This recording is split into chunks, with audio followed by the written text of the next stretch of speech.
Igama lami nguMelusi kaSkhosana.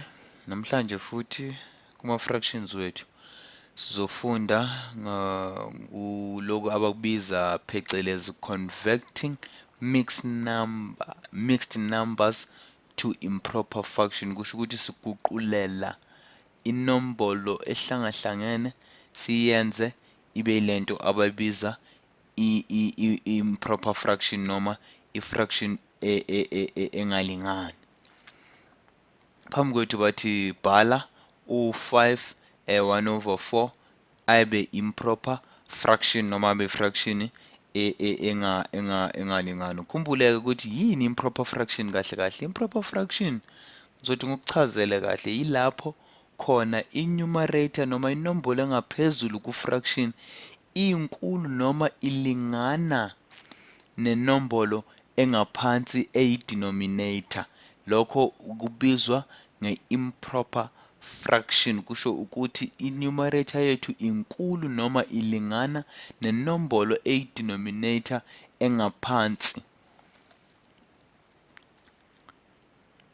Ngiyabona-ke musinani laphaya isibonelo sothi ukuthi u5 inamba iphelele ke i-fraction yethu noma isihlukaniso sethu lapha siwu-1/4. Ukusho ukuthi u4 wethu uyinombolo ephelele, uyinto ephelele kwasikhishwa ucezwana elu1 kuye u4. Ngizoyibhala nje niyiqonde ukuthi ngisho kanjani. Sokwenza nesibonelo ngaphambilini sibhalile-ke u5 inombolo yethu ephelele ukuze manje siyishintsha siyenze improper fraction yethu u5 wethu ophelele laphaya. Ukhumbule lento besihlale siyenza sizothi u4 umphinde u5 umthamize kawu4. 5 masimthamiza kawu4 noma simphinda kawu4 sithola u20 or sithola u20 simhlanganise no1 u21. Ngiyacabanga ilula ke leyo.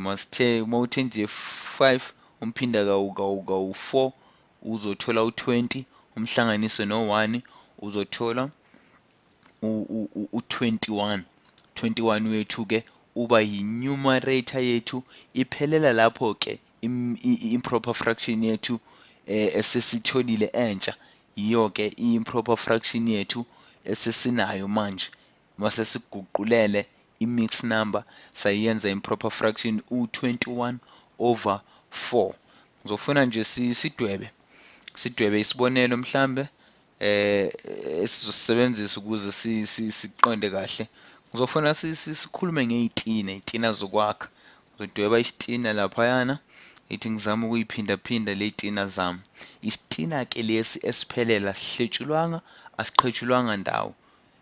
Isitina esiphelele ngizokwenza isitina sokuqala, isitina sesibili, ngibeke futhi isitina sesithathu, ngibeke isitina sesine, sesi4, ngibeke isitina sesi5. Leza yitina zethu ukhumbule itina eziphelele u5 wethu njalo loyana uyi-whole number noma inombolo ephelele akayena i-fraction. I-fraction inamba eseyiqhethuliwe noma yahlukaniswa. Ngakho ke u5 wethu uyini yena? Uyinombolo ephelele. Inombolo engaphelelanga u1/4 wethu oyi-fraction yethu ke yena. U1 ucezwana entweni enkulu. Ukhumbule into enkulu, into mayiphelele uhlukanisa kane kawu4 uzothola abo1 abawu4. Kusho ukuthi u1 wethu umele icezwana ezintweni ezu4 ezikhona njengoba ngimbhalile ngombala opurple laphaya eceleni. Ifana nokuthi esitineni sethu esinye sihlukanise sikhishwe icezwana elincane. Esizokwenza ke manje ukuthi sihlukanise itina leziya zethu eziphelele sizihlukanise kane kawu4 zonke. Sizihlukanisa kawu4 zonke. 4 wethu loya esimbona lapha oyi-denominator sohlukanisa ngaye. Isitina ngasinye sesinamacezwana awu4 4 4 4. Uma uwahlanganisa wonke ke lamacezwana amancane uzothola u20.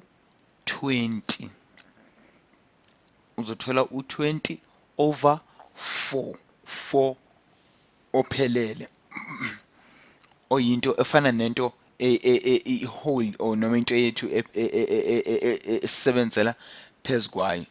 Into esiyenzile ilula nje, sithe 5 times 4, ubo4 lapha masibaphindile kawu5 sathola u20 olapha phezulu, denominator yethu sayigcina injalo iwu4. Sahlanganisa naloya cezwana loluya olu1 sathola ubani u21 over 4 wethu. Numerator yethu ihlezi injalo ayishintshi iwu20 iwu4, denominator yethu ayishintshi ihlezi u4. Uma siqhathanisa ke lokuya sathola u21, masi times futhi siplasa. Ngizofuna ukuthi ngiyibhale ngendlela ekahle yezibalo niyiqonde u5 1 over 4 wethu. Kahle kahle sikwenzile sithe 5 times 4 plus 1 over 4 wethu, wiyo loya esikwenzile.